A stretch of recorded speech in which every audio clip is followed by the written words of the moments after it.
देश में पहली बार किसी राजनीतिक दल ने अपने संविधान में ये लिखा है कि अगर जो व्यक्ति जन स्वराज के टिकट पर चुनाव लड़ेगा उसको ये एफिडेविट साइन करके देना पड़ेगा लीगली। जो जिन दलों से हम लड़ रहे हैं वो एक्सपायर मेडिसिन है। जनता ने उसको 30 बरस देख लिया, परख लिया, जान लिया, ये नहीं सुधार सकता। सबके जीवन में कभी न कभी सवेरा आना है। बिहार के 13 करोड़ जनता के भविष्य में भी कभी ना कभी तो सुधार भगवान ने, ऊपर वाले ने लिखा होगा। देखिए, आपको मालूम है कि 2 अक्टूबर को जनसुराज दल में तब्दील हो जाएगा, यानी कि 2 अक्टूबर को जनसुराज दल बन जाएगा। और इसको लेकर के अब से कुछ देर पहले जनसुराज के सूत्रधार प्रशांत किशोर ने भी बड़ी प्रेस कॉन्फ्रेंस की है।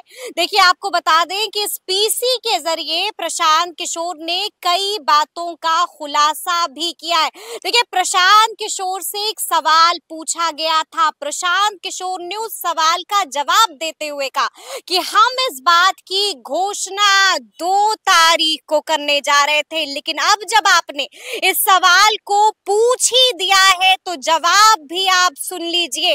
देखिए, प्रशांत किशोर ने बड़ा खुलासा ऑन कैमरा कर दिया है, बात कर दी है एफिडेविट की। प्रशांत किशोर ने साफ साफ कह दिया है कि हम अपने नेताओं से एफिडेविट साइन कराने जा रहे हैं। किस बात के लिए एफिडेविट साइन कराएंगे प्रशांत किशोर, उसका भी जवाब उन्होंने खुद दिया है। क्या कुछ कह रहे हैं जनसुराज के सूत्रधार प्रशांत किशोर, सबसे पहले आप उनको सुनिए। आपकी काबिलियत के पैमाने पर दूसरे नाकाबिल कैसे हो जाए? हमने तो किसी को नाकाबिल कहा ही नहीं। और नहीं, एक तो निरपेक्ष भाव से तो यही बात जा रही है ना कि आप काबिल लोगों को लाएंगे, यानी अभी तक सत्ता में जो लोग हैं या आते रहे वो नाकाबिल है।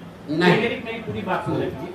और अगर आपके काबिलियत का पैमाना क्या है, निर्धारण आपने किसी किया? ये अच्छा सवाल है। और उसके साथ दूसरी बात ये कि अगर सत्ता में आने के बाद काबिल लोग नाकाबिल हो जाते हैं तो आपके जनसुराज की क्या गारंटी है?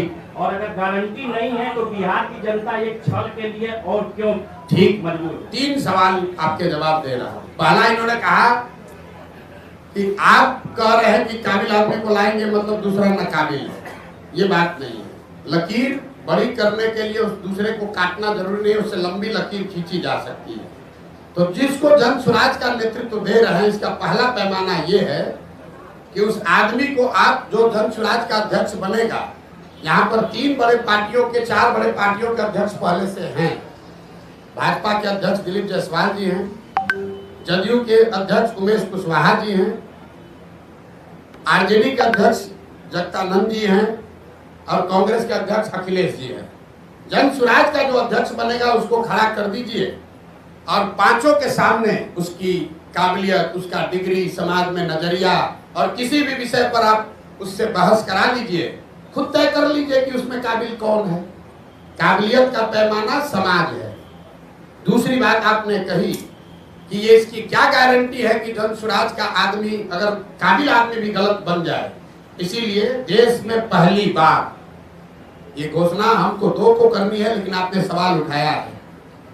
देश में पहली बार किसी राजनीतिक दल ने अपने संविधान में ये लिखा है, राइट टू रिकॉल, कि अगर जो व्यक्ति जनसुराज के टिकट पर चुनाव लड़ेगा उसको ये एफिडेविट साइन करके देना पड़ेगा लीगली कि जनसुराज के संस्थापक सदस्य उस विधानसभा क्षेत्र के 1 तिहाई जनसुराज के संस्थापक सदस्यों ने अगर आपके खिलाफ अविश्वास प्रस्ताव ला दिया और फिर वहां वोटिंग हुई और जनसुराज के संस्थापक सदस्यों में आपने अगर अपना विश्वास खो दिया तो आपको रिजाइन करना पड़ेगा।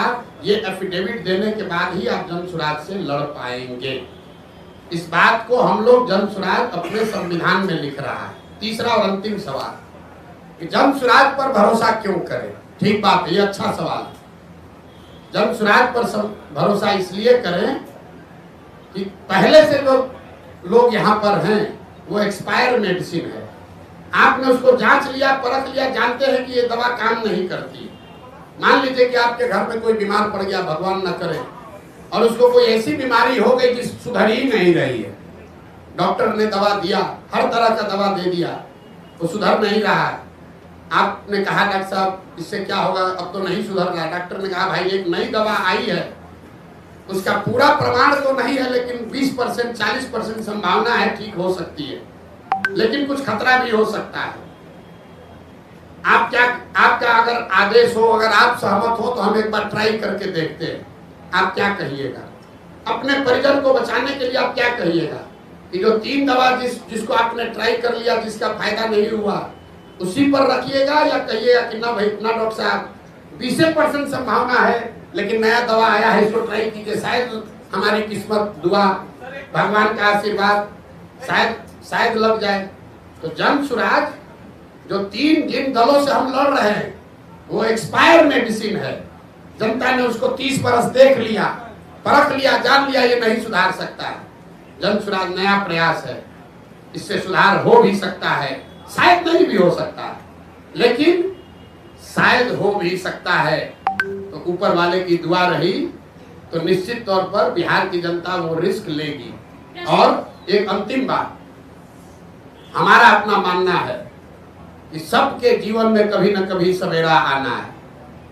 बिहार के 13 करोड़ जनता के भविष्य में भी कभी न कभी तो सुधार भगवान ने, ऊपर वाले ने लिखा होगा। हम लोग तो निमित्त मात्र है। हम तो पहले भी ये हमको समझ थी, हमने पहले प्रयास क्यों नहीं किया? प्रयास हम तब शुरू किए हैं जब ऊपर वाले की मर्जी हुई है। हम 1% है, ऊपर वाला 99% है। मेरा ये विश्वास है कि 13 करोड़ बिहार के लोगों का जीवन भी कभी सुधरना भगवान ने तय किया होगा, और शायद जन सुराज वो निमित्त है, वो रास्ता है जिसके जरिए वो सुधार हो पाएगा। मेरे दो छोटे तो सुना आपने प्रशांत किशोर ने क्या कुछ कहा है। उन्होंने जवाब दिया है कि आखिर क्यों वो अपने नेताओं से एफिडेविट साइन कराने की बात कर रहे हैं। आपने सुना है कि प्रशांत किशोर ने एक बार फिर से बड़ा बयान दे दिया है, बड़ा ऐलान कर दिया है। क्या कुछ कहा है वो आपने सुना है, और जैसे ही प्रशांत किशोर ने ये ऐलान किया, हंगामा मच गया था। तो अब देखना होगा कि आगे आगे क्या कुछ होता है। तो ऐसे तमाम अपडेट्स के लिए